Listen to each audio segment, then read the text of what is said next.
ಕಲಾಭಿಮಾನಿಗಳಿಗೆ ಶುಭ ಮಧ್ಯಾಹ್ನದೊಂದಿಗೆ ಯುಗಾದಿ ಹಾಗೂ ರಂಜಾನ್ ಹಬ್ಬದ ಶುಭಾಶಯಗಳನ್ನು ಕೋರುತ್ತಾ ಇಂದು ನಾವು ವರಪುತ್ರ ಲಾಕ್ಸ್ ಒಳಗುಂದಿ ಇವರ ಒಂದು ಆಶಯ ಹರಟೆ ಕಾರ್ಯಕ್ರಮ 5ರ ಕಾರ್ಯಕ್ರಮವನ್ನು ಹಮ್ಮಿಕೊಂಡಿದ್ದೀವಿ.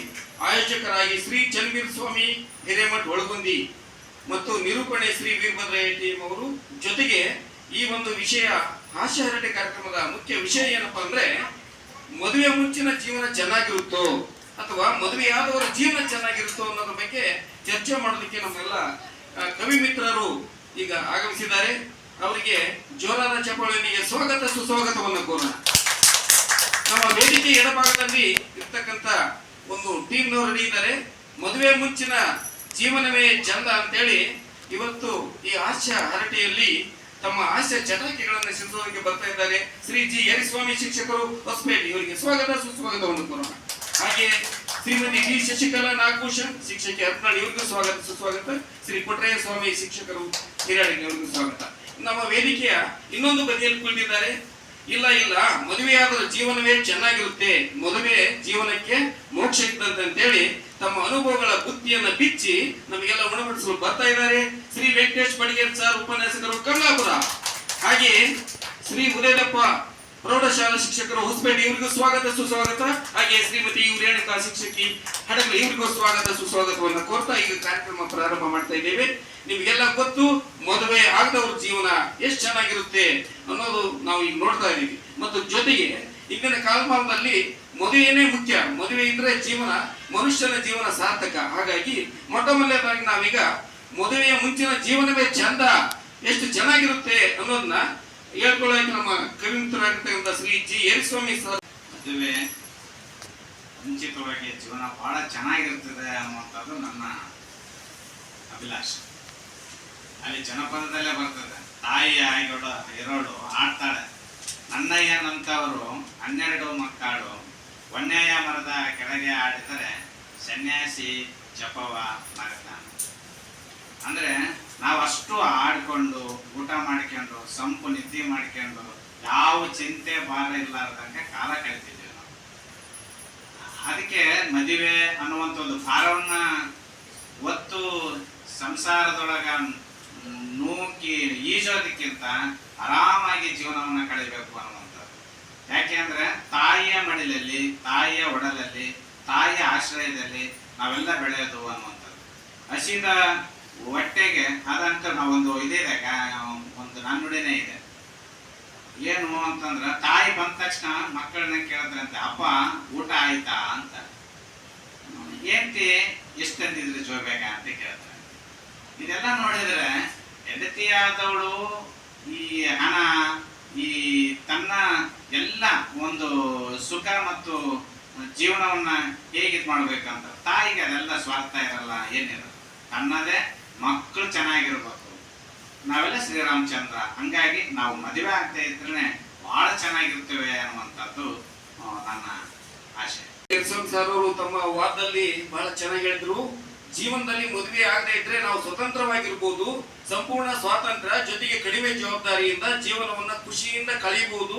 ಹಾಗಾಗಿ ಇಲ್ಲಿ ನಮಗೆ ಸ್ವಯಂ ಅಭಿವೃದ್ಧಿ ಮಾಡೋದಕ್ಕೆ ಒಂದು ವೇದಿಕೆ ಇದ್ದಂಗೆ. ಹಂಗಾಗಿ ನಮಗೆ ಮದುವೆ ಬೇಡವೇ ಬೇಡ, ಮದುವೆ ಮಾಡ್ಕೊಳ್ಳದೆ ಹಿಂಗೆ ಚೆನ್ನಾಗಿಟ್ಬಿಟ್ರೆ ಜೀವನ ಪೂರ್ತಿ ನಾವು ಚೆನ್ನಾಗಿರ್ತೀವಿ ಅಂತ ಇತ್ತೀಚಿನ ಕಾಲಮಾನದಲ್ಲಿ ನಮ್ಮ ಯುವಕ ಯುವತಿಯರು ತುದಿಗಾಲಲ್ಲಿದ್ದಾರೆ. ಆದ್ರೆ ಅದು ತಪ್ಪಾಗುತ್ತೆ. ಯಾಕಂದ್ರೆ ಮನುಷ್ಯ ಅಂದ್ಮೇಲೆ ಮದುವೆ ಬೇಕು. ಒಂಟಿತನ ಅನ್ನೋದು ಒಂಥರ ಶಾಪ ಇದ್ದಂಗೆ. ಹಾಗಾಗಿ ಮದುವೆ ಅನ್ನೋದು ಸಂಗಾತಿಯ ಜೊತೆ ಇದ್ದಾಗ ಸಿಗ್ತಕ್ಕಂಥ ನೆಮ್ಮದಿ ಅದು ಸ್ವರ್ಗಕ್ಕೆ ಸಮಾನ ಅಂತೇಳಿ ತಮ್ಮ ವಾದ ಮಂಡಿಸಕ್ಕೆ ಬರ್ತಾ ಇದ್ದಾರೆ. ಎಲ್ಲರಿಗೂ ನಮಸ್ಕಾರ. ಒಬ್ಬ ವ್ಯಕ್ತಿ ಮದುವೆ ನಂತರ ಅವನಿಗೆ ಮೋಕ್ಷ ಸಿಗುತ್ತೆ ಅನ್ನುವಂಥದ್ದೊಂದು ಪ್ರತೀತಿ. ಆದರೆ ಮಗು ಇದ್ದಾಗ ಎಲ್ಲರೂ ಸೇರಿ ಮಗು ತಗೋ ಹಣ್ಣು ಅಂತ ಕೊಡ್ತಾರೆ. ಮತ್ತೆ ಯೌವನಕ್ಕೆ ಬಂದಾಗ ಮಗು ನೀನು ಹೆಣ್ಣು ಕೊಡ್ತಾರೆ. ಫಸ್ಟ್ ಮಗು ಇದ್ದಾಗ ಹಣ್ಣು ಕೊಡ್ತಾರೆ, ಯೌವನಕ್ಕೆ ಬಂದಾಗ ಹೆಣ್ಣು ಕೊಡ್ತಾರೆ, ಕೊನೆಗೆ ಮಣ್ಣು ಕೊಡ್ತಾರೆ ಎಲ್ಲರೂ ಸೇರಿ. ಹಾಗೆ ಇಲ್ಲಿ ಹೆಣ್ಣು ಕೊಡ್ತಾರೆ ಅನ್ನೋದು ಬಹಳ ಮುಖ್ಯವಾದ ಪಾತ್ರ ವಹಿಸ್ತದೆ. ಕಾರಣ ಇಷ್ಟೇ, ಆಕಾಶವೇ ಬೀಳಲಿ ಮೇಲೆ ನಾನೆಂದು ನಿನ್ನವನು, ಭೂಮಿಯೇ ಬಾಯಿ ಬಿಡಲೇ ಇಲ್ಲೇ ನಾನೆಂದು ನಿನ್ನವನು ಎನ್ನುವಂತಹ ಆ ಅದ್ಭುತವಾದ ಹಾಡಿನ ಸಾಲುಗಳಲ್ಲಿ ಮದುವೆಯ ಸಂಭ್ರಮ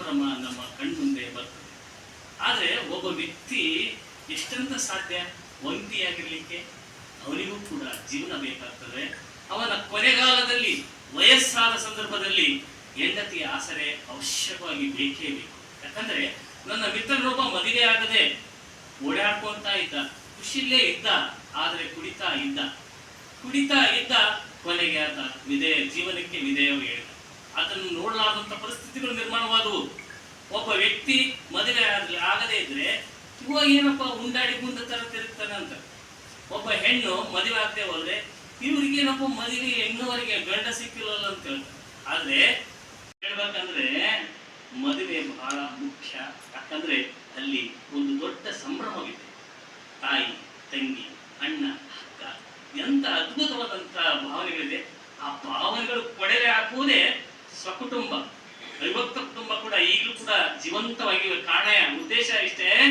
ಅವಿಭಕ್ತ ಕುಟುಂಬ ಅದು ಸೃಷ್ಟಿಯಾಗಿದ್ದೆ ಮದುವೆ ಆದ ನಂತರವೇ. ಆ ಸಂಭ್ರಮವೇ ಸಂಭ್ರಮ. ಆ ಸಂಭ್ರಮ ಯುಗಾದಿ ಸಂಭ್ರಮದಂತೆ ಸಂಭ್ರಮಿಸಬೇಕು. ಆದ್ದರಿಂದ ಏನೇ ಆಗ್ಲಿ ಜೀವನದಲ್ಲಿ, ಆದ್ರೆ ಮದುವೆ ಅಂತ ಆಗ್ಲೇಬೇಕು. ಅದ್ರ ಮೂಲಕ ನಾವು ಮುಕ್ತಿಯನ್ನು ಪಡ್ಲಿಕ್ಕೆ ಸಾಧ್ಯ. ಆಮೇಲೆ ಎಲ್ಲರ ಜೊತೆ ಒಡನಾಟ, ಆನಂದ, ಅಕ್ಕ, ತಂಗಿ, ಅಣ್ಣ, ಚಿಕ್ಕಮ್ಮ, ಚಿಕ್ಕಪ್ಪ, ದೊಡ್ಡಮ್ಮ, ಏನು ಸಂಭ್ರಮ ಇದು. ಇಂಥ ಸಂಭ್ರಮ ಮನುಷ್ಯರಿಗೆ ಬೇಕೇ ಬೇಕು. ಆದ್ರೆ ಅವು ಕಳಿಸಿಕೊಳ್ಳೋಕೆ ನಾವು ಬಿಡಬಾರ್ದು. ಅವುಗಳನ್ನು ಕೊಂಡಿಯನ್ನು ಬೆಸೆದು ಉಳಿಸ್ಕೋಬೇಕು. ಹಾಗಾದಾಗ ಮಾತ್ರ ನಮ್ಮ ಮದುವೆಯ ಸಂಭ್ರಮವನ್ನು ಪಡಲಿಕ್ಕೆ ಸಾಧ್ಯ. ಇದೊಂದು ಸುವರ್ಣವಾದಂತ ಅವಕಾಶ ಮನುಷ್ಯ ಜನ್ಮಕ್ಕೆ ಅಂತ ಹೇಳ್ತಾ ನನ್ನ ಮಾತಿಗೆ ಮದುವೆಯಾದವರ ಜೀವನವೇ ಚೆನ್ನ ಅಂತೇಳಿ ತುಂಬಾ ಚೆನ್ನಾಗಿ ವಾದ ಮಾಡಿದ್ರು. ಅವ್ರಿಗೆ ಧನ್ಯವಾದ ಹೇಳ್ತಾ, ಈಗ ನಮ್ಮ ಕೊಟ್ರೇಯ ಸ್ವಾಮಿ ಅವರು ಇಲ್ಲ ಮದುವೆ ಮುಂಚಿನ ಜೀವನ ಬಹಳ ಚೆನ್ನ, ಅದರಿಂದ ನಮಗೆ ಸಾಕಷ್ಟು ಸ್ವಾತಂತ್ರ್ಯ ಸಿಗುತ್ತೆ, ಸ್ನೇಹಿತರೊಂದಿಗೆ ಸಿಕ್ಕಾಪಟ್ಟೆ ಸಮಯ ಕಳೆಯಬಹುದು, ಇಲ್ಲಿ ಯಾವುದೇ ಅಡೆತಡೆ ಇರೋದಿಲ್ಲ, ಜವಾಬ್ದಾರಿ ಅಂತೂ ಮತ್ತೆ ಇರೋದಿಲ್ಲ ಅಂತ ಹೇಳಿ ಅವ್ರೇನ್ ಹೇಳ್ತಾರೆ ಕೇಳೋಣ. ನಮಸ್ಕಾರ. ಹೇಳಿದ್ರು ನಮ್ಮ ವೆಂಕಟೇಶ್ ಸರ್ ಹೇಳಿದ್ರು, ಮದುವೆ ಆದರೆ ಅದಕ್ಕೊಂದು ಮುಕ್ತಿ ಅಂತೇಳಿ. ಯಾಕಪ್ಪ ಮದುವೆ ಆಗದೆ ಮುಕ್ತಿ ಸಿಗೋದಿಲ್ವಾ? ಎಷ್ಟು ಜನ ನಮಗೆ ಉದಾಹರಣೆಗೆ ಸಿಗ್ತಾರೆ. ಇತಿಹಾಸವನ್ನು ನಾವು ಅವಲೋಕಿಸ್ತಾ ಹೋದಂದ್ರೆ ಸಾಕಷ್ಟು ಜನ ಅವಿವೇಕರಾಗೆ ಮುಕ್ತಿ ಕಂಡಿರ್ತಕ್ಕಂಥ ನಿದರ್ಶನ ನಾವು ನೋಡ್ತೀವಿ. ಮಹಾಭಾರತ ಕಾಲದಲ್ಲಿ ಭೀಷ್ಮಾಚಾರ್ಯರನ್ನು ನೋಡ್ಬೋದು. ನೋಡಿ, ತಮ್ಮ ಸ್ವಇಚ್ಛೆ ಮರಣ ಹೊಂದಿರತಕ್ಕಂಥ ಒಬ್ಬ ಅನುಭವಿ ಮತ್ತು ವೇದಾಂತಿ ಅಂತಹ ಮಹಾನ್ ನಾಯಕರು ಮದುವೆ ಆಗದೆ ತಮ್ಮ ಒಂದು ಉತ್ತಮ ಜೀವನವನ್ನು ಅವರು ಕಳೆದರು. ಇಂತಹ ಅನೇಕ ಉದಾಹರಣೆಗಳು ಸ್ವಾಮಿ ವಿವೇಕಾನಂದರು ಇಡೀ ಪ್ರಪಂಚಕ್ಕೆ ಮಾದರಿಯಾಗಿರ್ತಕ್ಕಂಥ ಒಂದು ಜೀವನದ ಮಾದರಿಯನ್ನು ಕಲಿಸಿಕೊಡ್ತಾರೆ. ಹಾಗೆ ನಾವು ಮದುವೆಯಾಗುತ್ತದೆ ಮೊದಲು ನಾವು ಅನೇಕ ಸ್ನೇಹಿತರೊಡಗೂಡಿ ಸಂತೋಷದ ದಿನಗಳನ್ನು ಕಾಯ್ತಾರೆ. ಯಾಕಪ್ಪ ಅಂದ್ರೆ ಆ ಒಂದು ದಿನಗಳು ಮತ್ತೆ ಮರಳಿ ಬರೋದಿಲ್ಲ. ಸ್ನೇಹಿತರ ಒಂದು ಉತ್ತಮವಾದ ಒಂದು ಗೆಳೆತನದ ಸಹವಾಸ, ಒಂದು ಸಜ್ಜನರ ಸಹವಾಸ ಮಾಡೋದ್ರಿಂದ ನಾವು ಉತ್ತಮವಾಗಿರ್ತಕ್ಕಂಥ ಜೀವನವನ್ನು ನಡೆಸ್ಬೋದು. ಮದುವೆ ಆಗಕ್ಕಿಂತ ಮೊದಲೇ ನಮ್ದು ಉತ್ತಮವಾಗಿರ್ತಕ್ಕಂಥ ಕಳೆದ ದಿನಗಳು ಉತ್ತಮವಾಗಿತ್ತು ಅಂತೇಳಿ ನನ್ನ ಅಭಿಪ್ರಾಯ. ಇಲ್ಲ ಮದುವೆ ಮುಂಚಿನ ಜೀವನ ಚೆನ್ನಾಗಿರುತ್ತೆ. ಆದ್ರೆ ಇತ್ತೀಚಿನ ಯುವ ಪೀಳಿಗೆ ಹೆಂಗಿರತ್ತಂದ್ರೆ ಅಲಿಸ್ಮೆಂಟ್ ಬೇಕು ಆದ್ರೆ ಅಂಟು ಬೇಡ ಅನ್ನೋ ಒಂದು ಮನೋವೃತ್ತಿ ಉಳ್ಳವರಿದ್ದಾರೆ. ಹಾಗಾಗಿ ಇದು ನಾನು ಒಪ್ಪೋದಿಲ್ಲ. ಯಾಕಂದ್ರೆ ಹೆಂಡತಿ ಬೇಕು, ಮಕ್ಕಳು ಮರಿ ಬೇಡ ಅಂದ್ರೆ ಹೆಂಗೆ? ಜೀವನ ಅಂದ್ರೆ ಎಲ್ಲರ ಜೊತೆಯಲ್ಲಿ ಸಹಭಾಗಿತ್ವ ಇರ್ಬೇಕಾಗುತ್ತೆ. ಮದುವೆ ಇಲ್ಲದ ಜೀವನ ಅಂದ್ರೆ ಅದು ಫಲರಹಿತ ವೃಕ್ಷ ಇದ್ದಂಗೆ, ಅದಕ್ಕೆ ಬೆಲೆ ಕಡಿಮೆನೆ. ಹಾಗಾಗಿ ಸಮಾಜದಲ್ಲಿ ಮದುವೆ ಮಾಡಿಕೊಂಡಾಗ ಜೀವನಕ್ಕೆ ಸಾರ್ಥಕತೆ ಸಿಗುತ್ತೆ. ಹಾಗಾಗಿ ಮದುವೆನೇ ಬಹಳ ಶ್ರೇಷ್ಠವಾದ ಒಂದು ಸಂಬಂಧ, ಇದು ಸ್ವರ್ಗದಲ್ಲೇ ನಿಶ್ಚಿತವಾಗಿರುತ್ತೆ ಅಂತೇಳಿ ವಾದ ಮಾಡೋದಕ್ಕೆ ನಮ್ಮ ಶ್ರೀ ಉದಯರಪ್ಪ ಸರ್. ಶುಭೋದಯ. ಇಂದು ಮದುವೆಯ ನಂತರ ಜೀವನ ಹೇಗಿರುತ್ತೆ, ಮದುವೆಯ ನಂತರ ಜೀವನ ಸುಖಕರವಾಗಿ ಸ್ವರ್ಗಕ್ಕೆ 3 ಗೇಣು ಎನ್ನುವ ಹಾಗೆ ಇವತ್ತಿನ ಸಮಾಜದಲ್ಲಿ ಪ್ರತಿಯೊಬ್ಬರೂ ಸಹ ಮದುವೆ ಇಲ್ಲದೆ ಜೀವನ ಮಾಡಲಿಕ್ಕೆ ಅಸಾಧ್ಯ. ಏಕೆಂತೇಳಿದ್ರೆ ಸಂಗಾತಿ ಇಲ್ಲದ ಜೀವನ ನರಕಕ್ಕಿಂತಲೂ ಕೀಳು. ನರಕದ ಯಾತನೆಯನ್ನ ಅನುಭವಿಸಬೇಕಾಗುತ್ತದೆ. ಸಂಗಾತಿ ಇಲ್ಲದ ಮನೆ ಅದು ಸ್ಮಶಾನಕ್ಕೆ ಸಮ ಅಂತೇಳಿ ಹಲವಾರು ಹಿರಿಯರು, ಅನುಭವಿಗಳು, ಮುತ್ಸದ್ದಿಗಳಿರುವಂತಹ ಮಾತು. ಇವತ್ತು ಮದುವೆಯ ನಂತರ ಎಷ್ಟೋ ಮಹಾನ್ ವ್ಯಕ್ತಿಗಳು ತಮ್ಮ ಜೀವನದ ಚರಿತ್ರೆಯನ್ನೇ ಬದಲಾವಣೆ ಮಾಡಿಕೊಂಡು ಇತಿಹಾಸದ ಪುಟ ಪುಟದಲ್ಲಿ ಅಚ್ಚಳಿದ ಅವಿಸ್ಮರಣೀಯವಾಗಿ ಉಳಿದಿರುವಂತಹ ಘಟನೆಗಳನ್ನು ನಾವು ಇತಿಹಾಸದಲ್ಲಿ ಕಾಣ್ತೀವಿ. ಇಂತಹ ಮದುವೆಯ ಸಂಬಂಧ ಇದೆಯಲ್ಲ, ಅದು 7 ಜನ್ಮದ ಸಂಬಂಧ. ಮದುವೆ ಎನ್ನುವಂತಹ 3 ಅಕ್ಷರದಲ್ಲಿ 3 ಗಂಟೆಗಳನ್ನು ಹಾಕಿ ಸಪ್ತಪದಿಯನ್ನು ತುಳಿದು ಚಟ್ಟ ಕಟ್ಟು ಮಠ ನಮ್ಮೊಂದಿಗೆ ಇರ್ತಾರಲ್ಲ, ನಮ್ಮ ನೋವುಗಳನ್ನು, ನಮ್ಮ ಸಂಕಟಗಳನ್ನು, ನಮ್ಮ ಕಷ್ಟಗಳಲ್ಲಿ ಭಾಗಿಯಾಗುವಂತಹ ಏಕೈಕ ಒಂದು ಜೀವಿ ಅಂದ್ರೆ ಅದು ಪತಿ ಪತ್ನಿ. ಈ ಪತಿ ಪತ್ನಿಯರ ಜೀವನ ಇಡೀ ಸುರಲೋಕಕ್ಕೆ ಸಮ ಎನ್ನುವಂತಹ ಹಲವಾರು ವಿಚಾರಗಳನ್ನು ನಾವು ವಚನಗಳಲ್ಲಿ ನಾವು ಕಾಣ್ತೀವಿ. ಮತ್ತು ಹಲವಾರು ವ್ಯಕ್ತಿಗಳ ಅನುಭವಿಗಳು ಇವತ್ತು ಹೇಳ್ತಾ ಇದ್ದಾರೆ, ಪ್ರತಿಯೊಂದು ಪುರುಷನ ಯಶಸ್ವಿಯ ಹಿಂದೆ ಒಬ್ಬ ಮಹಿಳೆ ಇರ್ತಾಳೆ. ಮಹಿಳೆ ಅಂದ್ರೆ ತಾಯಿಯಾಗಿರ್ಬೋದು, ತಾಯಿಯ ಸ್ಥಾನದಲ್ಲಿ ಮುಂದುವರೆದು ಮುಂದೆ ಹೆಂಡತಿಯಾಗಿ, ಸೊಸೆಯಾಗಿ, ಮಗಳಾಗಿ ಇಡೀ ಒಂದು ಜೀವನದ ಕುಟುಂಬದ ಭಾರವನ್ನು ಹೊತ್ತುಕೊಳ್ಳುವಂತ ಏಕೈಕ ಜೀವಿ ಅಂದ್ರೆ ಇವತ್ತು ಹೆಂಡತಿ. ಹೆಂಡತಿ ಇಲ್ಲದ ಜೀವನ ಹಾಳು ಹತ್ತಿಗಿಂತಲೂ ಕಡೆಯಾಗುತ್ತೆ. ನನ್ನ ಕಣ್ಣಾರೆ ಕಂಡಿರುವಂತಹ ಒಂದು ನಿದರ್ಶನ ಹೇಳಬೇಕಂದ್ರೆ ನನಗೆ ನನ್ನ ಸ್ನೇಹಿತ ಸಾಕಷ್ಟು ಹಣವನ್ನು ಸಂಪಾದನೆ ಮಾಡಿದ್ದಾನೆ, ಕೋಟಿಗಟ್ಟಲೆ ಆಸ್ತಿಯನ್ನು ಮಾಡಿದ್ದಾನೆ. ಆಸ್ತಿಯ ಹಿಂದೆ ಬಿದ್ದು, ಹಣದ ಹಿಂದೆ ಬಿದ್ದು ವಯಸ್ಸನ್ನು ಕಳೆದುಕೊಂಡು ಈಗ 50ರ ವಯಸ್ಸು ಆಸುಪಾಸಿನಲ್ಲಿ ಮದುವೆಯನ್ನು ಹುಡುಕ್ತಾ ಇದ್ದಾನೆ. ಆದ್ರೆ ಕಳೆದು ಹೋದ ಆ ವಯಸ್ಸು ಮತ್ತೆ ನಮಗೆ ಬರುವುದಿಲ್ಲ. ಅಂತಹ ಆ ವಯಸ್ಸಲ್ಲಿ ನಾವು ಮದುವೆ ಆದ್ರೆ ನಮ್ಮಲ್ಲಿರುವಂತಹ ಹಲವಾರು ವಿಚಾರಗಳನ್ನ ನಾವು ದಾಂಪತ್ಯದಲ್ಲಿ ಹಂಚಿಕೊಳ್ಬಹುದು. ಇಡೀ ಮನೆಯ ಕುಟುಂಬವನ್ನು ಅತ್ಯಂತಹ ಆಕಾಶದೆತ್ತರಕ್ಕೆ ಬೆಳೆಸಬಹುದು. ವಂಶದ ಗುಡಿಗೆ ನಾವು ನೆರಳಾಗಬಹುದು. ಒಂದು ಮಾವಿನ ಗಿಡ ಹೇಗೆ ವಿವಿಧ ಪಕ್ಷಿಗಳಿಗೆ ನೆರಳನ್ನು ಕೊಡಲಿಕ್ಕೆ, ಗೂಡನ್ನು ಕಟ್ಟಲಿಕ್ಕೆ ಅವಕಾಶವನ್ನು ಕೊಡುತ್ತೋ, ಅದೇ ರೀತಿಯಾಗಿ ಸತಿ ಪತಿಯರು ತಮ್ಮ ಮಕ್ಕಳಿಗೆ ಗೂಡನ್ನು ಕಟ್ಟಿ ಅವುಗಳ ಶ್ರೇಯೋಭಿವೃದ್ಧಿಗಾಗಿ ಅವರು ಹಗಲಿರುಳು ಒಂದು ಪರಿಶ್ರಮವನ್ನು ಪಡ್ತಾರೆ. ಆ ಮಕ್ಕಳ ಶ್ರೇಯೋಭಿವೃದ್ಧಿಗಾಗಿ ಆದರೂ ಸಹ, ಮುಂದಿನ ಪೀಳಿಗೆಯನ್ನು ಬೆಳೆಸುವುದಕ್ಕೋಸ್ಕರ ಆದರೂ ಸಹ ನಾವು ಮದುವೆ ಆಗಲೇಬೇಕು ಎನ್ನುವಂತಹ ಅಭಿಪ್ರಾಯವನ್ನು ತಮ್ಮ ಮುಂದೆ ಮಂಡಿಸಲಿಕ್ಕೆ ಅಂತ. ಹೆಂಡತಿಯೊಬ್ಬಳು ಮನೆಯಲ್ಲಿದ್ದರೆ ನಾನು ಕೋಟಿ ರೂಪಾಯಿ ಮತ್ತು ಜೊತೆಗೆ ನಾನು ಒಬ್ಬ ಸಿಪಾಯಿ ಅಂತ ಒಪ್ಪಿಕೊಳ್ಳಬೇಕಾಗುತ್ತೆ. ಜೊತೆಗೆ ಹಿಂದೆ ಶಿವಶರಣರು ಹೇಳ್ತಾ ಇದ್ರು, ಸತಿಪತಿಗಳ ಒಂದಾದ ಭಕ್ತಿ ಅದು ಶಿವಂಗೆ ಹಿತ, ಜೊತೆಗೆ ಸತಿಪತಿಗಳ ಒಂದಾಗದ ಭಕ್ತಿ ಅಮೃತದೊಳಗಳ ವಿಷದಂತೆ ಕಾಣ ರಾಮನಾಥ ಅಂತ ಹೇಳ್ತಾರೆ. ಹಾಗಾಗಿ ಈ ಜೀವನದ ಸಾಂಗತ್ಯದಲ್ಲಿ, ಈ ಗೃಹಸ್ಥಾಶ್ರಮದಲ್ಲಿ ಮದುವೆ ಮಾಡಿಕೊಳ್ಳೋದು ಎಲ್ರಿಗೂ ಅತ್ಯಂತ ಶ್ರೇಯಸ್ಸು ಮತ್ತು ಅತ್ಯಂತ ಯುಗಾದಿ ಹಬ್ಬಕ್ಕಿಂತ ಶ್ರೇಷ್ಠ ಹಬ್ಬ. ಮತ್ತು ನಮ್ಮ ಜೀವನ ಹಬ್ಬದಂತೆ ಸದಾ ಸಂಭ್ರಮೋತ್ಸವದಿಂದ ಕೂಡಿರ್ಬೇಕು ಅಂದ್ರೆ ಮದುವೆ ಬಹಳ ಮುಖ್ಯ ಅಂತೇಳಿ ಸರ್ ತುಂಬಾ ಚೆನ್ನಾಗಿ ಹೇಳ್ಕೊಟ್ರು. ಇಲ್ಲ ಮದುವೆಯಾಗದವರ ಜೀವನನೇ ತುಂಬಾ ಚೆನ್ನಾಗಿ ಈಗಿನ ಕಾಲಘಟ್ಟಕ್ಕೆ ಅಂತೇಳಿ ನಮ್ಮ ಶಶಿಕಲಾ ಮೇಡಮ್ ಹೇಳ್ತಾರೆ. ಎಲ್ಲರಿಗೂ ಯುಗಾದಿ ಹಬ್ಬ ಹಾಗೂ ಮತ್ತು ರಂಜಾನ್ ಹಬ್ಬದ ಶುಭಾಶಯಗಳು. ಇವತ್ತು ಈ ಹರಟೆ ಕಾರ್ಯಕ್ರಮದಲ್ಲಿ ನನಗೆ ಬಂದಿರುವಂತಹ ವಿಷಯ, ಮದುವೆ ಮುಂಚೆ ಜೀವನ ಬಹಳ ಸುಂದರ.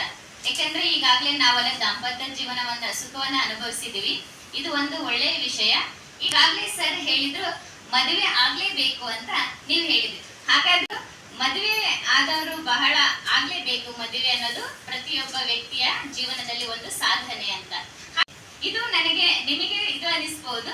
ಆದರೆ ಈಗ ಸಾಧನೆಯ ಮುಕ್ಕಾಲು ಭಾಗ ಯಾರು ಸಹ ಹೆಂಡತಿ ಜೊತೆಗಿದ್ದು ನನಗೆ ಸಾಧನೆ ಮಾಡಕ್ಕೆ ಆಗೋದಿಲ್ಲಪ್ಪ ಅಂತಂದು ಹೊರಗಡೆ ಹೋಗಿ ಸಾಧಿಸಿ ತೋರಿಸಿ ಮದುವೆ ಮುಂಚಿನ ಜೀವನವೇ ನನಗೆ ಚೆನ್ನ ಅಂತಂದು ಹೇಳಿ ಬಹಳ ಸಾಧಕರು ತೋರಿಸಿದ್ದಾರೆ.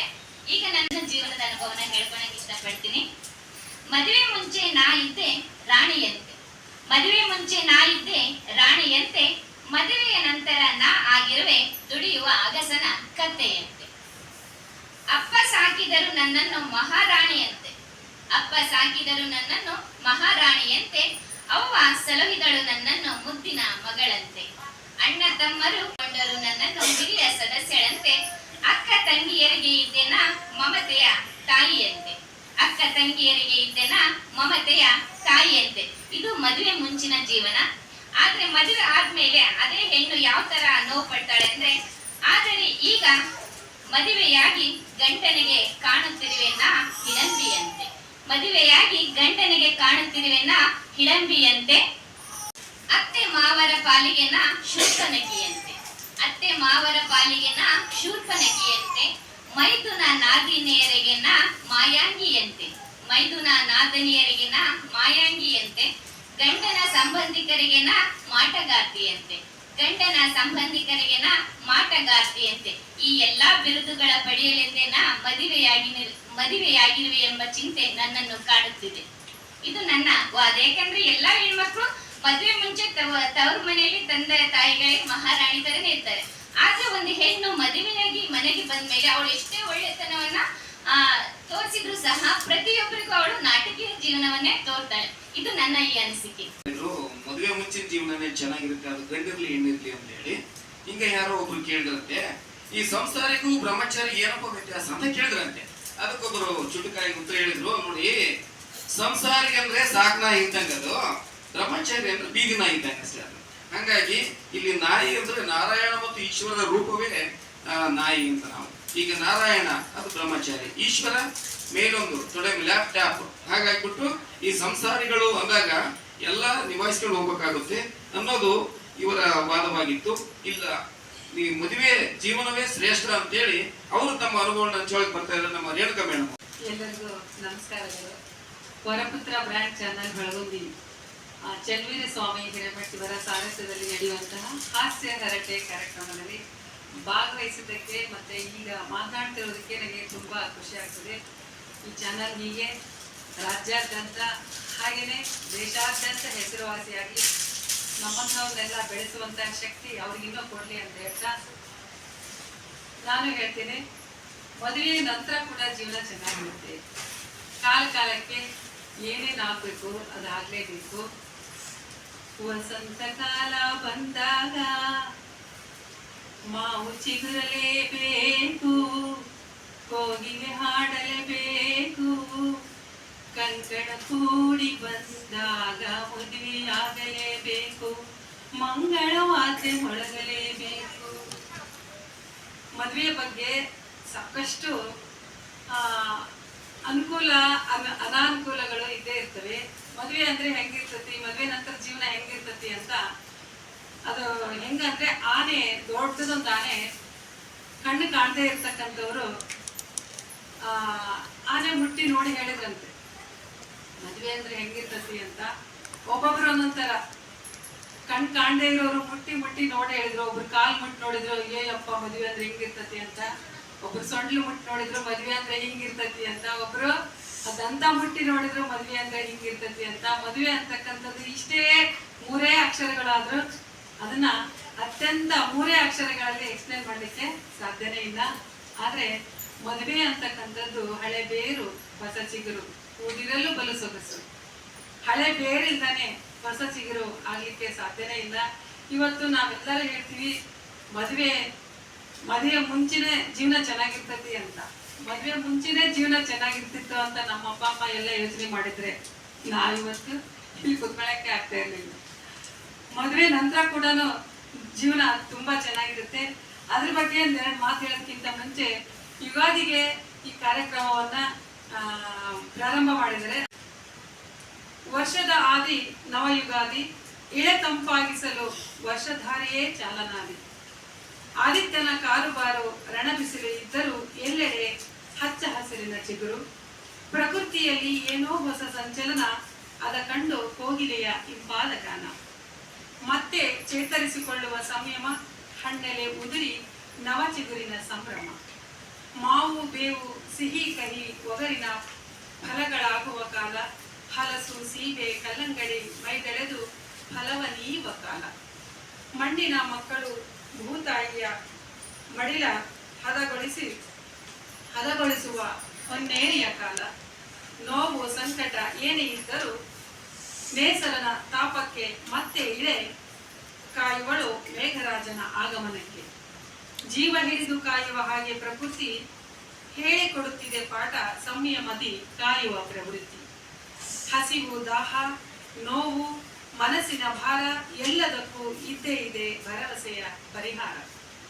ಈ ಕ್ಷಣ ಹೀಗೆ ಇರದು, ಅದು ಬದಲಾಗುತ್ತದೆ ಎಂಬ ಹೊಸತನದ ಪಾಠ ಪ್ರಕೃತಿಯ ಬದಲಾವಣೆಯಲ್ಲಾಗುತ್ತದೆ. ಕಾಲಚಕ್ರದಲ್ಲಿ ಋತುಮಾನಗಳಿಂದ ಆಗುವ ಬದಲಾವಣೆ ಪ್ರಕೃತಿ ಪಾಠ ಕಲಿಯಲೇಬೇಕು. ಎಲ್ಲ ಕಾಲಕ್ಕೂ ದಿಟ್ಟವಾಗಿ ಮೆಟ್ಟಿ ನಿಲ್ಲುವ ಚೈತನ್ಯದ ಪಾಠ ಎಂಬ ಯುಗಾದಿಯ ಒಂದು ಹೊಸ ಪಾಠ ನಮಗೆ ಕಲಿಸ್ತಾ ಇದೆ. ಅದೇ ರೀತಿಯಾಗಿ ನಾವು ಕೂಡ ಮದುವೆ ನಂತರ ಕೂಡ ಜೀವನ ತುಂಬಾ ಚೆನ್ನಾಗಿರುತ್ತೆ. ಸರ್ ಹೇಳಿದ್ರು ನಾವು ಎಲ್ಲ ಶ್ರೀರಾಮಚಂದ್ರನ ಕಡೆಯವರು ಅಂತ. ಅದೇ ಶ್ರೀರಾಮಚಂದ್ರರು ಸೀತೆಯೊಂದಿಗಿನ ಅನ್ಯೋನ್ಯವಾದ ಜೀವನವನ್ನ ಕಳೆದು ಇಡೀ ಜಗತ್ತಿಗೆ ಇವತ್ತು ಪಾಠವನ್ನ ಹೇಳ್ಕೊಟ್ಟು ಹೋಗಿದ್ದಾರೆ. ಇಡೀ ಜಗತ್ತಿಗೆ ಪಾಠವನ್ನ ಹೇಳ್ಕೊಟ್ಟು ಹೋಗಿದ್ದಾರೆ. ಇದ್ರೆ ಶ್ರೀರಾಮಚಂದ್ರನಂತೆ ಸೀತೆಯಂತೆ ಸತಿಪತಿಗಳಿರ್ಬೇಕು ಅಂತ. ಯಾವಾಗ್ಲೂ ಕೂಡ ಮದುವೆ ನಂತರ ಜೀವನ ಚೆನ್ನಾಗಿರುತ್ತೆ. ಯಾಕಂದ್ರೆ ಮುಂದೆ ಜಗತ್ತು ಉಳಿಬೇಕು, ಜಗತ್ತು ಬೆಳಿಬೇಕು. ಜಗತ್ತಿನಲ್ಲಿ ಪ್ರೀತಿ, ಸ್ನೇಹ, ಕರುಣೆ, ವಾತ್ಸಲ್ಯ ಇವೆಲ್ಲವೂ ಇರ್ಬೇಕಂದ್ರೆ ಮದುವೆ ಇರಲೇಬೇಕು.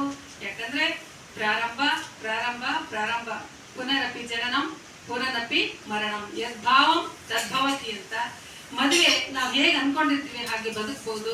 ಹೋದ ಮನೇನು ಮತ್ತೆ ಅಲ್ಲಿ ಹುಟ್ಟಿದಂತಹ ಮನೆಯನ್ನು ಬೆಳಗುವಂತಹ ತಾಯಿ ಮದುವೆ ನಂತರ ಕೂಡ ತನ್ನ ಮನೆಯನ್ನು, ತನ್ನ ಕುಟುಂಬವನ್ನು, ಸಂಸಾರವನ್ನು ಚೆನ್ನಾಗಿ ನೋಡಿಕೊಂಡು ಜಗತ್ತಿನ ಒಂದು ಉಳಿವಿಕೆಗೆ ಕಾರಣವಾಗ್ತಕ್ಕಂತಹ ಮದುವೆ. ಆ ಮದುವೆ ನಂತರ ಕೂಡ ಜೀವನ ಚೆನ್ನಾಗಿರುತ್ತೆ. ಮದುವೆಯ ಜೀವನವೇ ಚೆನ್ನಾಗಿರುತ್ತೆ. ಇಲ್ಲೊಂದ್ ಕಡೆ ಅನುಭವಸ್ಥರು ಹೇಳ್ತಾರೆ, ಮನೆಯೊಳಗ ಒಲಿ ಸರಿ ಇದ್ರೆ ಗಂಡು ಮಕ್ಕಳು ತಲೆ ಸರಿ ಇರ್ತದಂತ. ಮನೆಯೊಳಗ ಒಲಿ ಸರಿ ಇದ್ರೆ ಗಂಡು ಮಕ್ಕಳು ತಲೆ ಸರಿ ಇರ್ತದಂತ. ಹೆಂಡತಿ ಸರಿ ಇದ್ರೆ ಸಂಸಾರ ಚೆನ್ನಾಗಿರ್ತತಿ, ಜೊತೆಗೆ ತಕ್ಕಡಿ ಸರಿ ಇದ್ರೆ ವ್ಯಾಪಾರನು ಚೆನ್ನಾಗಿ ನಡೀತೈತಿ ಅಂತ. ಮದುವೆ ಜೀವನ ಚೆನ್ನಾಗಿದೆ ಅಂತ ನೀವೇ ಹೇಳಿದ್ರಿ. ಅಲ್ಲಿ ವಿಷಯ ಕ್ಲಾರಿಟಿ ತಗೊಳ್ರಿ. ಏನು ಅಂತ ಹೇಳಿದ್ರೆ, ಮದುವೆ ಆಗೋದಕ್ಕಿಂತ ಮುಂಚಿತವಾಗಿ ಎಷ್ಟು ಸಂತೋಷವಾಗಿರ್ತಿದ್ರಿ ಅನ್ನೋದು ಮುಖ್ಯ. ಯಾಕೆ ಮದುವೆ ಆಗೋದಕ್ಕಿಂತ ಮುಂಚಿತವಾಗಿ ನಾವೆಷ್ಟು ಖುಷಿಯಾಗಿದ್ವಿ ಅನ್ನುವಂಥದ್ದು ಸ್ವಲ್ಪ ನೀವು ಫ್ಲಾಶ್ ಬ್ಯಾಕ್ ಹೋಗ್ರಿ. ಇಂದಿನ ಬಾಲ್ಯ ಅದನ್ನೆಲ್ಲ ನೆನೆಸ್ಕೊಳ್ರಿ. ಸ್ವಲ್ಪ ನಾವು ಒಳ್ಳೆದಂತೆ ಮೇಲೆ ಆಡಿದ್ದು, ಅಂಗಳದಲ್ಲಿ ಆಟ ಆಡಿದ್ದು, ಒಬ್ಬರೇ ಕುಂತು ಯೋಚನೆ ಮಾಡಿ ಅಳಲು, ತೊಡಕು, ನೋವು, ನಲಿವುಗಳನ್ನ ಯಾವತ್ತೂ ನಾವು ಮದುವೆಗೆ ಮುಂಚಿತವಾಗಿ ಹಂಚ್ಕೊಂಡಿಲ್ಲ. ಈಗ ಹಂಚ್ಕೊಳ್ತೀವಿ. ತೊತ್ತ ಮೊತ್ತ ಎತ್ತ ಈ ತರ ನಾವೆಲ್ಲ ನೋವುಗಳು ಈಗ ಹಂಚ್ಕೊಳ್ತಾ ಇದೀವಿ. ನಾವು ಮೊದಲು ಬಹಳ ಖುಷಿ ಇದ್ವಿ ಅನ್ನುವಂಥದ್ದು. ಆಮೇಲೆ ಮದುವೆ ಆದ್ರನೇ ಸಾಧನೆ ಮಾಡ್ತೀವಿ ಅಂತೇಳಿ ಮದುವೆ ಆಗದೆ ಇದ್ರೇ ಹೆಚ್ಚು ಸಾಧನೆ ಮಾಡೋದು. ಯಾಕೆ ಶ್ರೀರಾಮಚಂದ್ರನ ಅವಧೂತ ಆಂಜನೇಯ ಎಲ್ಲರೂ ನಾವು ಆರಾಧ್ಯ ದೇವರಾಗಿಬಿಟ್ಟ ಅಂದ್ರೆ ಅವ್ರ ಮದುವೆ ಆದ್ರ ಇಲ್ಲ. ಅದೇ ತರ ಗಣಪತಿನ ನಾವು ಇವತ್ತು ಪೂಜೆ ಮಾಡ್ತಾ ಇದೀವಿ, ವಿಘ್ನ ವಿನಾಶಕ ಅಂತೀವಿ. ಮದುವೆ ಆಗಿಲ್ಲ ಅವರು. APJ ಅಬ್ದುಲ್ ಕಲಾಂ ರಾಷ್ಟ್ರದ ಪ್ರಧಾನಮಂತ್ರಿ, ಜ್ಞಾನಿ, ವಿಜ್ಞಾನಿ ಎಲ್ಲರೂ ಅವರನ್ನ ನಾವು ಇದು ಮಾಡ್ತೀವಿ. ಅವರು ಮದುವೆ ಆಗಿಲ್ಲ. ಈಗ ನಮ್ಮ ದೇಶದ ಪ್ರಧಾನಮಂತ್ರಿ ಮೋದಿ ಅವರು ಮದುವೆ ಆಗಿಲ್ಲ. ಅಣ್ಣಾ ಹಜಾರೆ ಅವರು ಮದುವೆ. 1000 ಗಂಟೆ ಉದಾಹರಣೆ ಕೊಡಬಹುದು. ಮದುವೆ ಆಗದೆ ಇದ್ರೆ ಇಡೀ ರಾಷ್ಟ್ರ ಅಲ್ಲ, ಇಡೀ ಪ್ರಪಂಚವನ್ನು ಕಟ್ಟಬಹುದು ಅನ್ನುವಂತ ಶಕ್ತಿ ಅವ್ರಿಗೆ ಇರ್ತದೆ, ಸುಖ ಇರ್ತದೆ. ಅದು ಬಹಳ ಮುಖ್ಯ ವಿಷಯ. ಅಲ್ಲೇ ನಮಗೆ ಗೊತ್ತಾಗೋದು ಸುಖ ಅನ್ನುವಂಥದ್ದು ನಮಗೆ ಮದುವೆ ಆಗೋದಕ್ಕಿಂತ ಮುಂಚಿತವಾಗಿ ಇತ್ತು ಅನ್ನುವಂಥದ್ದು. ಮದುವೆ ಆದ್ಮೇಲೆ ಎಲ್ಲ ಕತೆ ಎಲ್ಲ ಮಾವಿನ ಬರೇ ಗೋಡು ಮಾವಿನ ಓಡ ಅನ್ನಂಗೆ. ಅದಕ್ಕೆ ನಾನು ಮದುವೆ ಆಗೋದಕ್ಕಿಂತ ಮುಂಚಿತವಾಗಿ ಬಹಳ ಖುಷಿ ಇದ್ದೆ. ನಾನು ಈ ಮದುವೆ ಆಗೀನಿ, ನನ್ನ ಮುಖ ನೋಡಿದ್ರೆ ಅರ್ಥ ಆಗತ್ತೆ. ತಮ್ಮ ಅನುಭವಗಳನ್ನ ಬಹಳ ಚೆನ್ನಾಗಿ ಹಂಚ್ಕೊಂಡ್ರು. ಈಗ ಮದುವೆಯಾದ ಜೀವನ ಹೆಂಗಿರುತ್ತಪ್ಪ ಅಂದ್ರೆ ಅವ್ರು ಹೇಳಿದ್ರು, ನಮ್ಮ ಮಕ್ಕ ನೋಡಿದ್ರೆ ಗೊತ್ತಾಗುತ್ತಂತ. ಮದುವೆ ಆಗದೆ ಮುಂಚೆ ನಾನು ಎಷ್ಟು ಚೆನ್ನಾಗಿದ್ನಪ್ಪ ಅಂದ್ರೆ ಎಂತೆಂತ ಸಾಧಕರು ನೋಡ್ತಾ ಇದ್ದೆ ನಾನು. ಇವು ಇಷ್ಟೆಲ್ಲ ಸಾಧನೆ ಮಾಡ್ಬೋದಿತ್ತು. ನಮ್ಮ ಅಪ್ಪ ನೆಟ್ಟ ಆಲದ ಮರಕ್ಕೆ ನೇಣು ಹಾಕೊಂಡು ನಾನು ಹಿಂಗ ಹಾಕ್ಬಿಟ್ಟೆ ಅಂತ ಪಾಪ ತಮ್ಮ ದುಃಖ ಚೆನ್ನಾಗಿ ತೋಡ್ಕೊಂಡ್ರು. ಏನೇ ಹೇಳಿ ಮದುವೆ ಅಂದ್ರೆ ಒಂಟಿತನವನ್ನ ಮುಂದೆ ನಾವು ವಯಸ್ಸಾದ ಮೇಲೆ ಗೊತ್ತಾಗುತ್ತೆ. ಅಯ್ಯೋ ಯಾಕಾದ್ರೂ ಈಗ ನಮ್ಮ ಮುದಿಲಪ್ಪ ಸರ್ ಹೇಳ್ದಂಗೆ ಒಬ್ಬ ಸ್ನೇಹಿತರ ಕತೆ ಹೇಳಿದ್ರು, ಅವ್ರ ಜೀವನ 50 ಆಗಿದೆ. ಇದಾಗಿ ಅವರ ಪರಿಸ್ಥಿತಿ ಅವ್ರು ಹೇಳ್ಕೊಂಡು, ಮದುವೆ ಅನ್ನೋದು ಮನುಷ್ಯನಿಗೆ ಮುಂದೆ ಇಳಿ ವಯಸ್ಸಿನಲ್ಲಿ ಮೋಕ್ಷವನ್ನ ಮತ್ತು ಜೀವನದ ಸಾರ್ಥಕತೆಯನ್ನ ನೆಲೆಸೋದಕ್ಕೆ ಸಂಗಾತಿ ಬೇಕೇ ಬೇಕು. ಹಾಗಾಗಿ ಸಂಗಾತಿ ಇದ್ರೇ ಜೀವನ ಪರಿಪೂರ್ಣ ಅಂತೇಳಿ ನಮ್ಮ ವೆಂಕಟೇಶ್ವರ ಅಂತ ನಾವು ನೆನ್ಪು ಮಾಡ್ಕೊಂಡ್ವಿ. 2 ಸಂಸಾರ ಮದುವೆ ಆಗದೇ ಇದ್ರೆ, ಮದುವೆ ಆಗದೇ ಇದ್ರೆ ಮತ್ತು ಮದುವೆ ಆದ ನಂತರ ಆ ಒಂದು ಪ್ರಕೃತಿಯೇ ಬದಲಾವಣೆ ನೋಡ್ತೀವಿ ನಾವು. ಈ ಬೇವಿನ ಎಲೆಯಲ್ಲಿ ಹೂ ಬಿಡುತ್ತೆ, ಹೂವಿನೊಳಗೆ ಕಾಯಿ ಬಿಡುತ್ತೆ, ಕಾಯಿಯೊಳಗೆ ಹಣ್ಣಾಗುತ್ತೆ. ಆಗ ಅದಕ್ಕೆ ಬೀಜವಾಗಿ ಅದು ಸಾರ್ಥಕ ಬದುಕನ್ನು ತೆಗೆದುಕೊಳ್ಳುತ್ತೆ.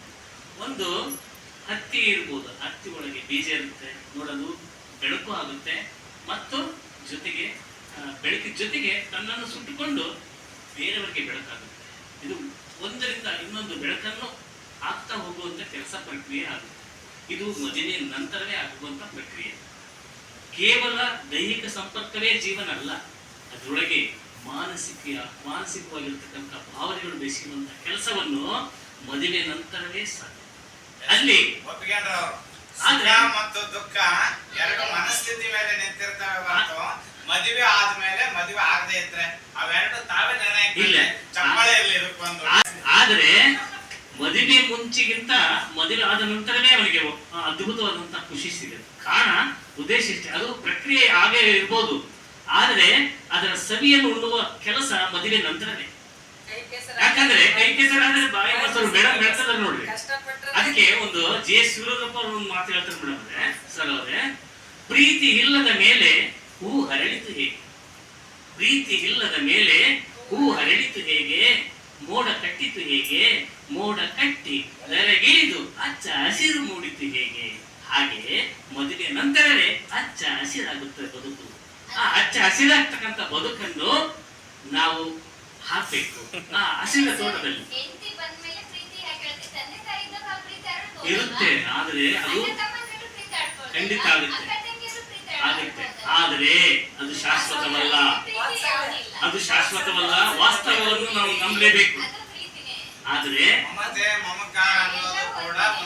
ಮಗು ಇದ್ದಾಗ ತಾಯಿ ಆಸರೆ, ಆ ನಂತರ ಇದ್ದರೆ ನನಗದ ಕೋಟಿ ರೂಪಾಯಿ ಹೆಂಡತಿಯ ಒಬ್ಬಳು ಹೊರಡುವೆನೆಂದರೆ ನನಗೆ ಅದು ಬಹಳ ನೋವಾಗುತ್ತೆ ಅಂತೇಳಿ DVG ಅವರು ಬಹಳ ನೋವಿಲಿಂದ ತೋಡ್ಕೊಳ್ತಾರೆ. ಅಂದ್ರೆ ಹೆಂಡತಿ, ಓ ನನ್ನ ಹೆಂಡತಿ, ನೀ ನನ್ನ ಜೀವ ಹೆಂಡತಿ ಎನ್ನುವ ರೀತಿಯಲ್ಲಿ ಆದವರಿಗೆ ನೀವ್ ಹೇಳಿದ್ರಿ ದೊಡ್ಡ ದೊಡ್ಡ ಸಾಧನೆ ಮಾಡ್ಯಾರ ಮದುವೆ ಆಗಿ ಮುಂಚೆ ಅಂತ ಹೇಳಿದ್ರಿ.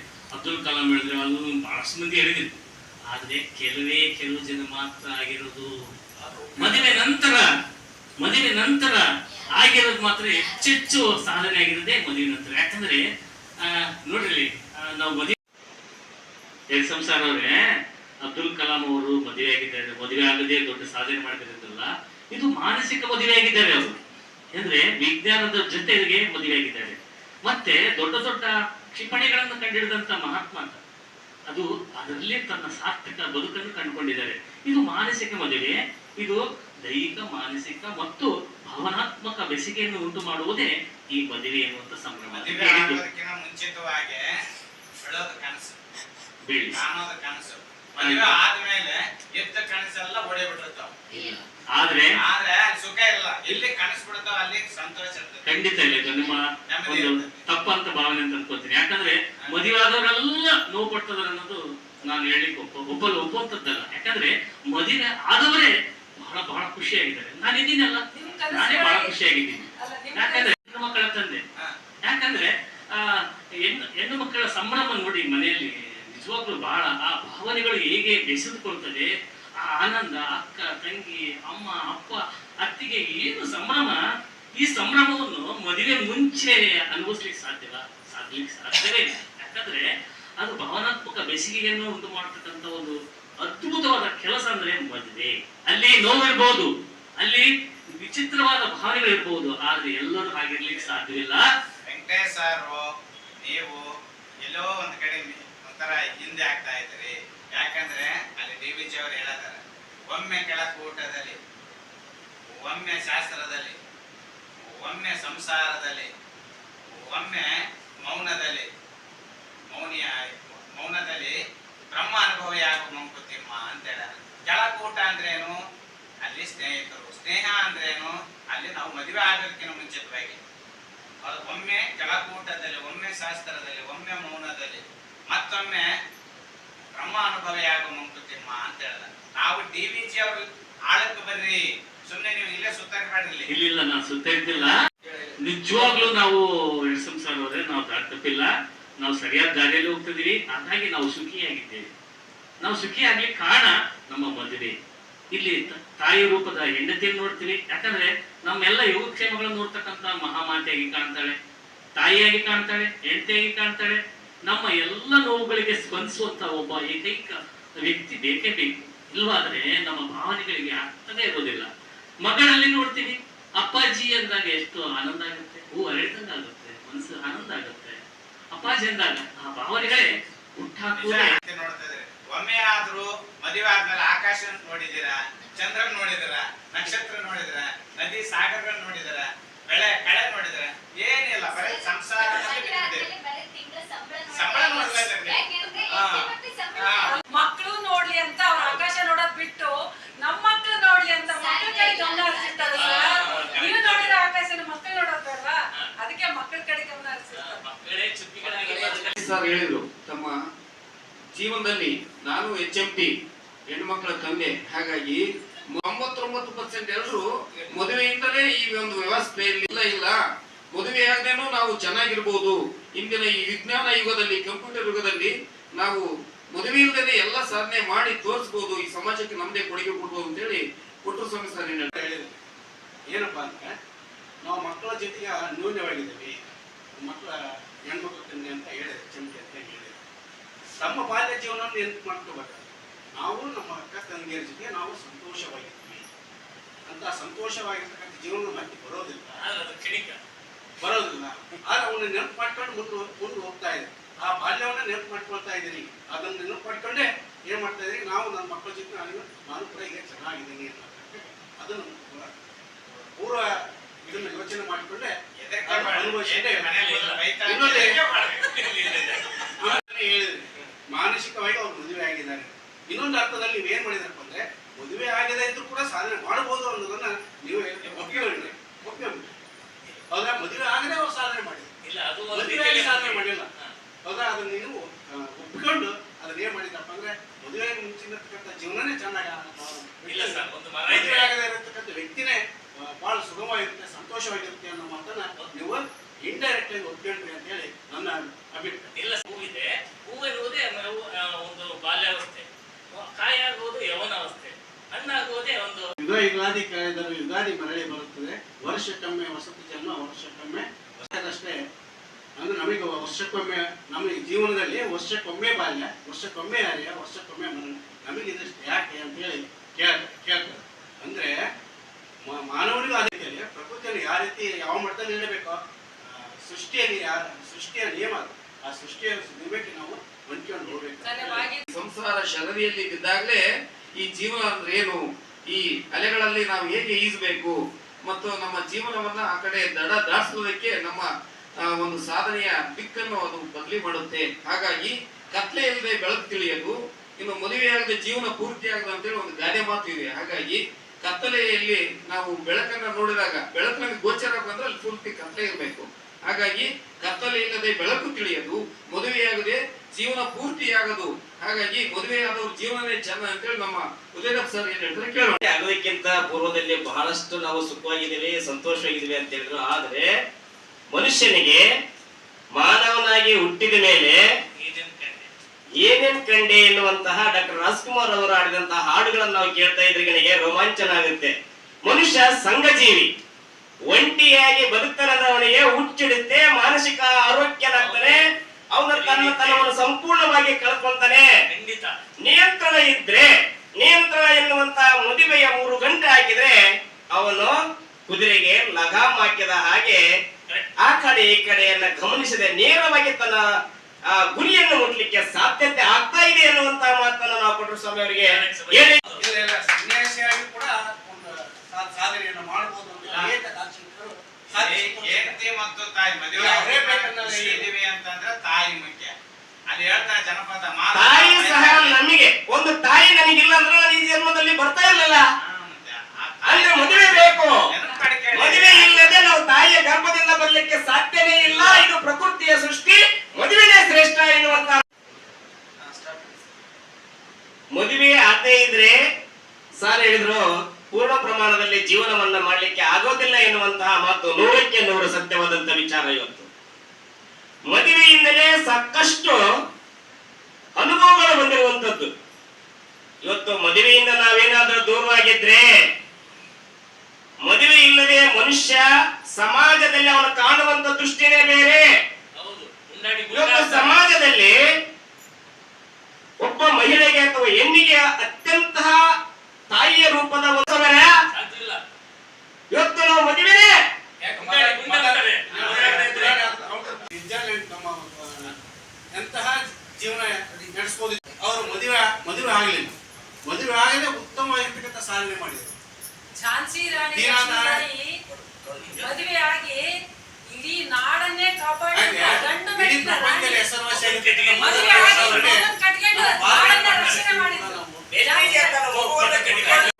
ಜೀವನ ನಡೆಸಿದ್ರು. ಮದುವೆ ಆಗಿ ಮೊದಲೇ ಸಂತೋಷಕರ ಜೀವನ ನಡೆಸಿದ್ರು ಅನ್ನೋದು ಅನೇಕ ಉದಾಹರಣೆಗಳು ನಮ್ಮ ಕಣ್ಮುಂದೆ ನಮ್ಮ ಕುಮಾರ ಜಯಲಲಿತ ಅವರ ಎಂತಹ ಸಂತೋಷ ವೈಭವೋತೀತವಾಗಿ ಜೀವನ ನಡೆಸಿದ್ರು. ಅಂತಹ ಮಹಿಳೆಯರು ನಮ್ಮ ದೇಶದಲ್ಲಿ ಅಥವಾ ನಮ್ಮ ಪ್ರಪಂಚದಲ್ಲಿ ಸಾಕಷ್ಟು ಮಹಿಳೆ ಅಂತ ಮದರ್ ದೇಶ ಅವರು ನೋಡಿ ಹೆಸರುವಾಸಿ ಆಗಿದ್ದಾರೆ. ಅಂದರೆ ಅದರಲ್ಲೇ ಅವರು ಸುಖವನ್ನು ಅನುಭವಿಸಿದ್ರು, ಸಂತೋಷವನ್ನು ಅನುಭವಿಸಿದ್ರು.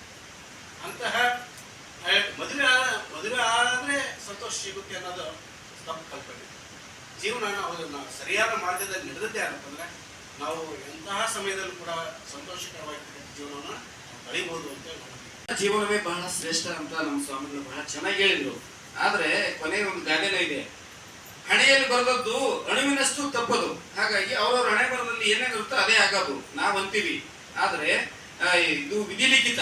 ಸ್ವರ್ಗದಲ್ಲೇ ಮದುವೆ ಆಗಿರೋದ್ರಿಂದ ಅಲ್ಲಿ ಯಾರ್ಯಾರಿಗೆ ಯಾವುದು ಸಿಗ್ಬೇಕು, ಯಾರು ಅಂತ ಹೇಳಿ ದೇವರು ಆಗಲೇ ಏನ್ ಮಾಡ್ತಾನೆ, ಅವರ ಹಣೆ ಬರವನ್ನು ಬರೆದಿರ್ತಾನೆ.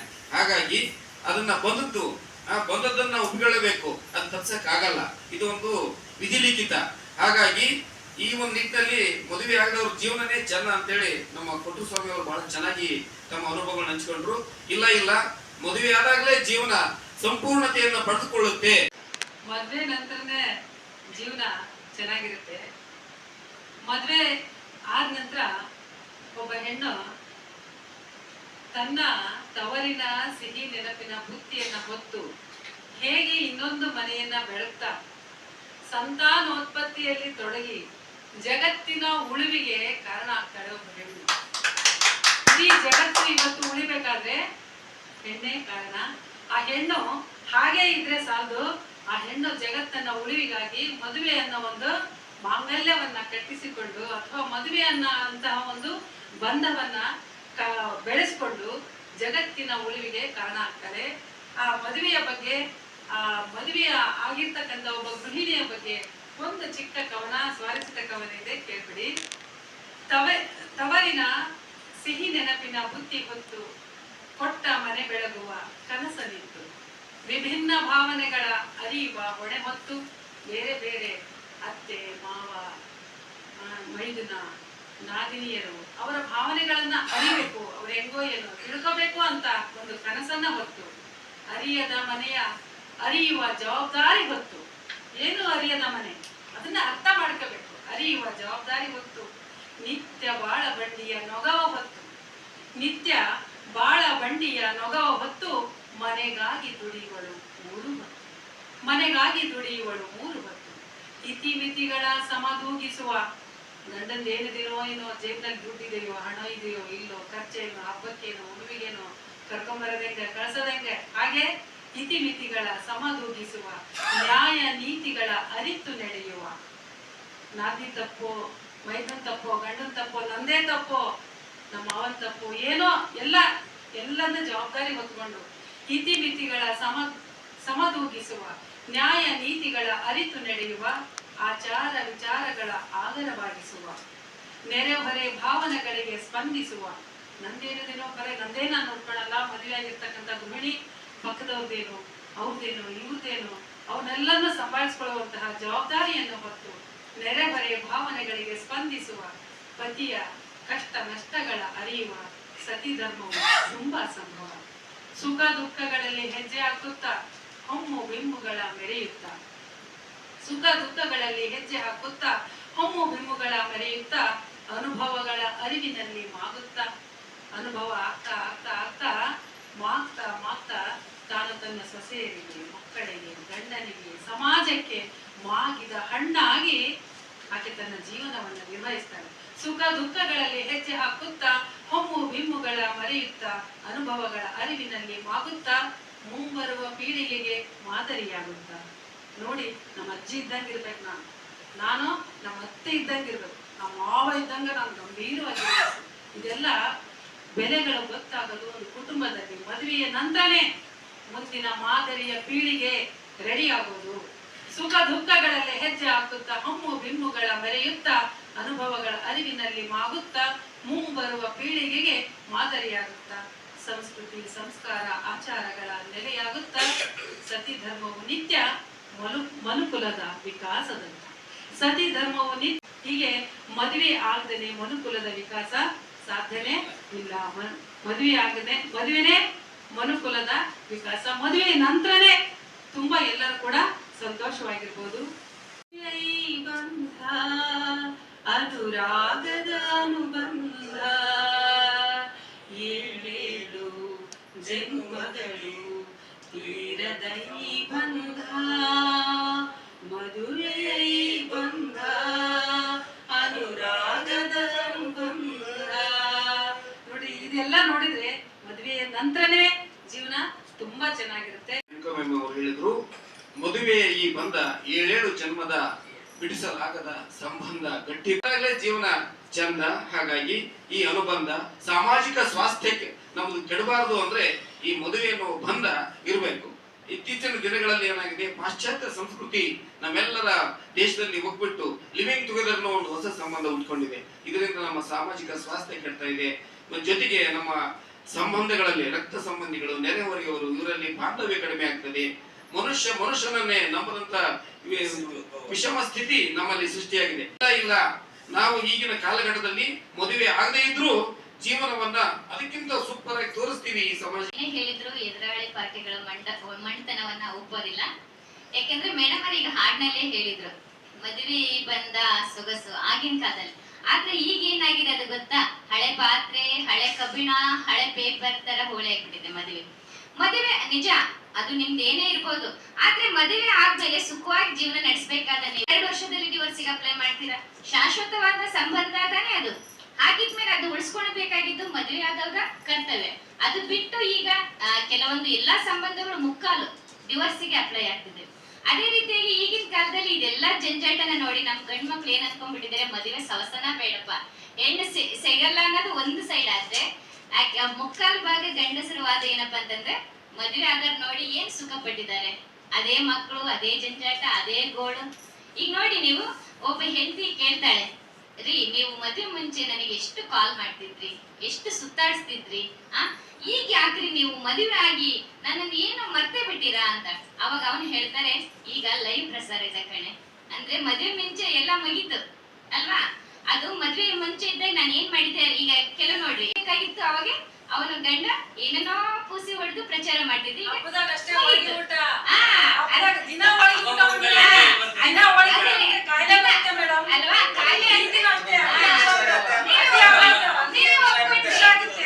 ಮದುವೆ ಏನಾದ್ರು ಕಾಯಿಲೆ ಅಲ್ವಾ? ನೀವು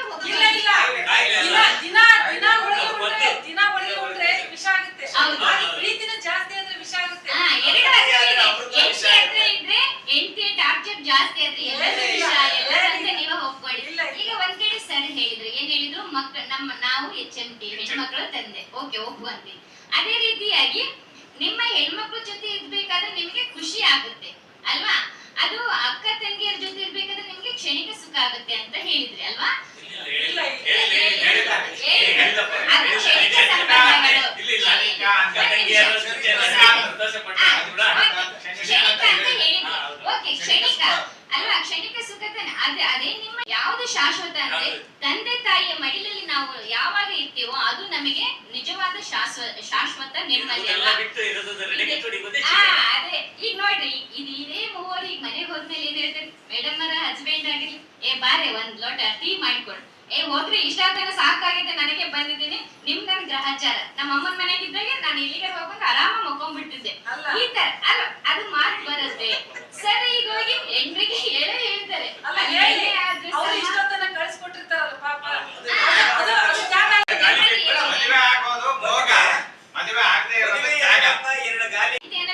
ಡಿಪೋ ಇದ್ದಾಗೆ.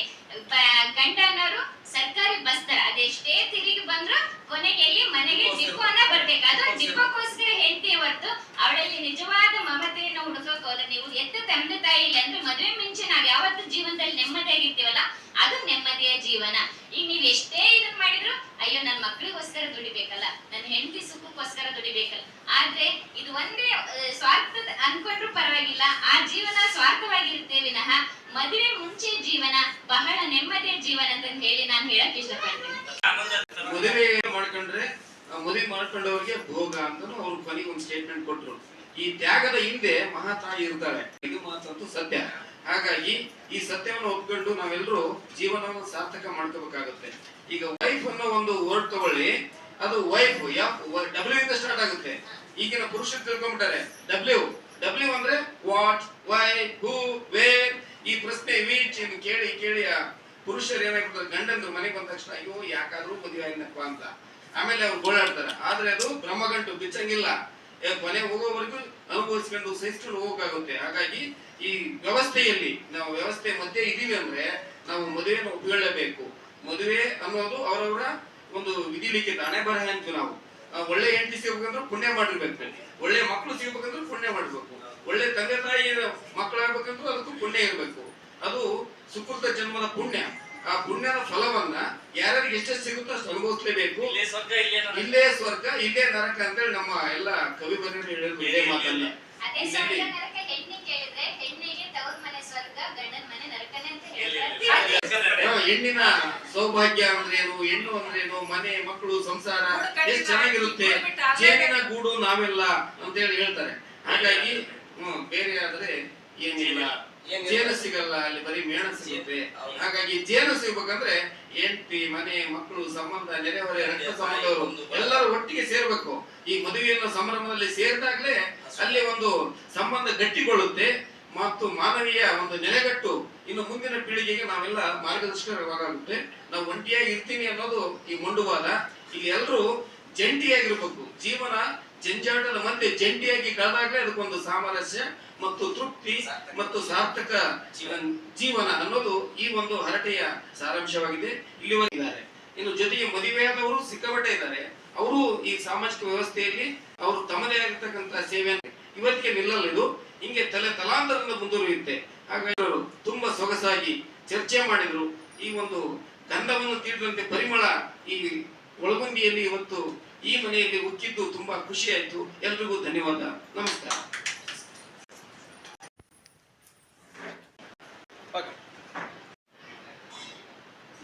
ಮನಸ್ತಾಪಗಳಾದಾಗ ಹೆಂಡತಿ ಏನೋ ಸ್ವಲ್ಪ ಗಂಡನ ಮೇಲೆ ಬೇಜಾರು ಮಾಡ್ಕೊಂಡು ತವ್ರ ಮನೆಗೆ ಹೋದಾಗ ಗಂಡ ಒಂದಿನ ಸುಮ್ಮನೆ ಇರ್ತಾರೆ, 2 ದಿನ ಸುಮ್ಮನೆ ಇರ್ತಾರೆ, 3ನೇ ದಿನಕ್ಕೆ ಮಲಗಿದ್ರು ಕೂಡ ಅವ್ರನ್ನೇ ನೆನಪು ಮಾಡ್ಕೊಳ್ತಾ ಇರ್ತಾರೆ. ಅಂತಹ ನೆನಪಿನ ಸುಳಿಯಲ್ಲಿ ಸಿಕ್ಕಂತಹ ಪತಿರಾಯರು ತಮ್ಮ ಹೆಂಡತಿಗಾಗಿ ಹೇಳ್ತಕ್ಕಂಥ ಒಂದೆರಡು ಎಂ.ಎನ್. ವ್ಯಾಸರಾಯರವರ ಒಂದು ಭಾವಗೀತೆಯನ್ನ ನೆನೆಸ್ಕೊಳ್ತೀನಿ. ಹೋಗು ಮನಸೇ ಹೋಗು, ನಲ್ಲೇ ಇರುವಲ್ಲಿ ಹೋಗು, ಕೇಳು ಮೌನಕ್ಕೇನು ಕಾರಣ, ಹೇಳು ಇದೆಂತ ಜೀವನ, ಹೋಗು ಮನಸೇ ಹೋಗು, ನಲ್ಲೇ ಇರುವಲ್ಲಿ ಹೋಗು. ಅವಳಿಲ್ಲದೆ ಹಗಲಿಲ್ಲ ಇರುಳಿಲ್ಲ, ಸೂರ್ಯ ಚಂದ್ರ ತಾರೆಗಳಿಲ್ಲ. ಅವಳಿಲ್ಲದೆ ಹಗಲಿಲ್ಲ ಇರುಳಿಲ್ಲ, ಸೂರ್ಯ ಚಂದ್ರ ತಾರೆಗಳಿಲ್ಲ. ಸುಳಿಗಾಳಿ ಇಲ್ಲ ಹೂಗಂಪು ಇಲ್ಲ, ಸುಳಿಗಾಳಿ ಇಲ್ಲ ಹೂಗಂಪು ಇಲ್ಲ. ಎದೆಯೇಕೋ ತಳಮಳಕೆ ಎಡೆಯಾಯಿತಲ್ಲ, ಹೋಗು ಮನಸೇ ಹೋಗು, ನಲ್ಲೇ ಇರುವಲ್ಲಿ ಹೋಗು, ಕೇಳು ಮೌನಕ್ಕೇನು ಕಾರಣ, ಹೇಳು ಇದೆಂತ ಜೀವನ, ಹೋಗು ಮನಸೇ ಹೋಗು. ಜಲಬತ್ತಿದೆ ಕೊಳದಲ್ಲಿ ನದಿಯಲ್ಲಿ ಬಾನು ಬೆಂಕಿ ಕಾಡಿತಲ್ಲ, ಮಳೆ ಮೋಡವಿಲ್ಲ ನವಿಲೊಂದು ಇಲ್ಲ, ಮಳೆ ಮೋಡವಿಲ್ಲ ನವಿಲೊಂದು ಇಲ್ಲ, ನಲಿಮಿತ್ತ ನೆಲವೆಲ್ಲ ಬರಡಾಯಿತಲ್ಲ, ಹೋಗು ಮನಸೇ ಹೋಗು, ನಲ್ಲೇ ಇರುವಲ್ಲಿ ಹೋಗು, ಕೇಳು ಮೌನಕ್ಕೇನು ಕಾರಣ, ಹೇಳು ಇದೆಂತ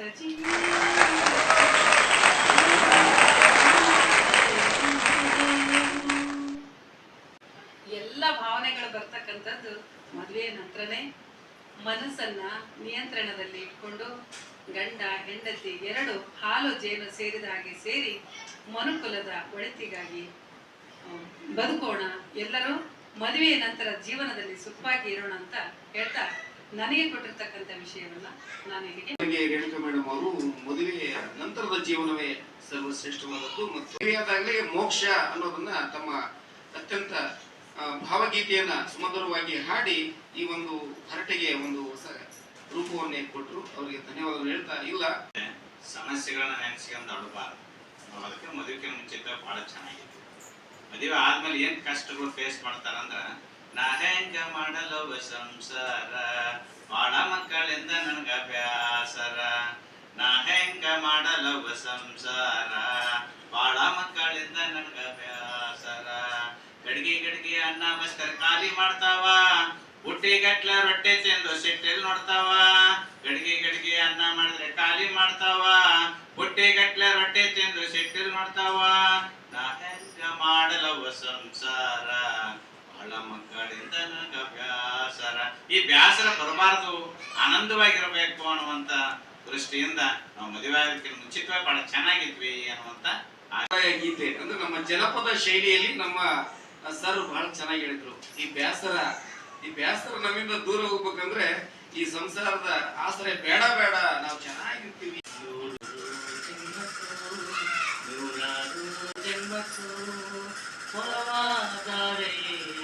ಒಲಿದೊಲಿದು ಬಾರಲೆ ಅಪ್ಪನ್ನ ಪ್ರಾಣ ನೀನೆಂದು